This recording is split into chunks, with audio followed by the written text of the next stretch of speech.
Au sortir de l'atelier de renforcement des capacités des directeurs provinciaux de l'éducation nationale et nouvelle citoyenneté, le prophète du Nord Ubangi 2, Mathieu Kazadi, a placé la transformation numérique au centre de son intervention. À l'issue de ces assises, ouvertes depuis le vendredi 21 août dernier, il a salué une étape importante dans la modernisation de la gestion du système éducatif congolais. Aujourd'hui, nous venons de mettre au là à la clôture de l'atelier de renforcement des capacités de directeurs provinciaux, communément appelés de prophètes.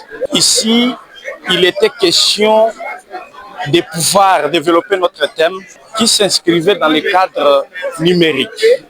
Donc notre ministère est en pleine imitation vers la transformation numérique.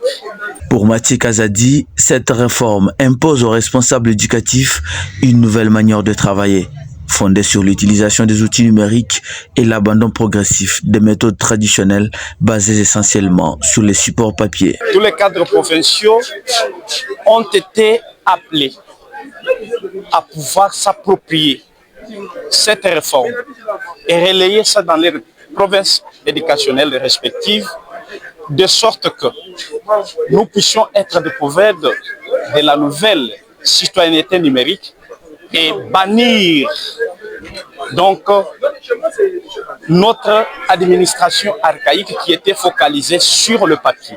Comme vous le savez bien, toute réforme a des défis relevés et il y a aussi des avantages et des opportunités. Selon le responsable de la province éducationnelle Nord Ubangi 2, le numérique constitue également une réponse aux défis d'accessibilité à l'éducation, particulièrement dans les zones reculées ou touchées par des situations exceptionnelles. Il évoque notamment la possibilité de continuer de maintenir la continuité des apprentissages grâce aux plateformes numériques, même lorsque certaines écoles sont contraintes de suspendre leurs activités.